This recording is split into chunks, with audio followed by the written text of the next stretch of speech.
bagira nta muntu w'Ikigali wambara nk'ibi bintu gusa ubwo ugeze Kigali ubwo nje nyine akagofero ufite umusore wose aba nje nambara nk'amapantaro y'amadeshiri akagofero iyo yashira ntabwo ariko aba yambaye ngo imabeshera akagofero nyine nje mugurira ntiyaje arambara sheri ashimigita ubwo nangura gashirira amenyo unese akabara ntibigira n'umuco kandi twakundanaga ngo ababyeyi babiri babimenye none ngo sheri gashirira amenyo cyari ikibazo kumenya n'ubundi ntabwo mwashakanaga twabishaga ababyeyi mbwiye atari yagusaba ntabwo bamenyaga ko umuntu akundana kabakobwa umushinga mukiri isoni kamana we njya kubiteka nuko ab'i Kigali mumeze ngatangiye guteka rero kuko ngiye si n'ubwo akagofero cyambara ibyo bintu noneho sinzaza rwose nabonye ko apfumuye n'amatwi amatwi n'amazuru bayapfumuye zuru ujyanye nabizuru ko ryajya gupfumura no ku mutumba ukaje wambara ute ukaje wambara ute hano ku rurimi ukaje ujya ute kandi nyine ndi kumva uri mu gicuku akagofero ntabaye rero aje kumushaka asanga bamusanzwe muhurira n'ubundi musanzwe muba ntabizi ariko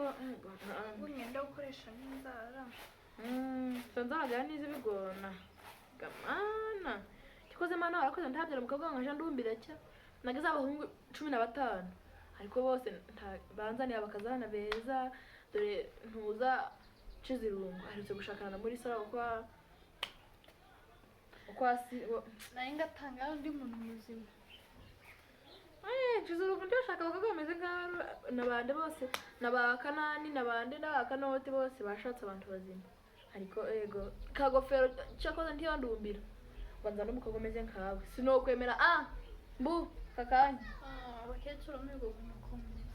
ego asigaye yubahukana nyirabuka mukobwa genda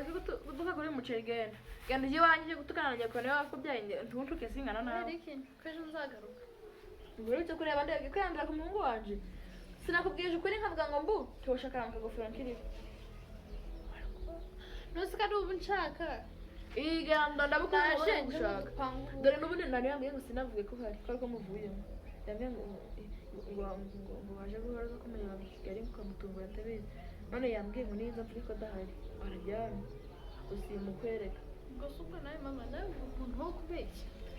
ukubesha ibiki ko akagofero yambwiye ngo simvuge ko ahari yambwiye ngo ntawe ushaka ngo noneho ushatse kuvuga ko itike yanjye yamufunze itike yawe yike ngira amaso kagofero ntiyoshakana nawe ngenda bivuze kiri mfite sawa kagofero ntashakana n'umukobwa umeze nkawe urareba wenda yabona byibushe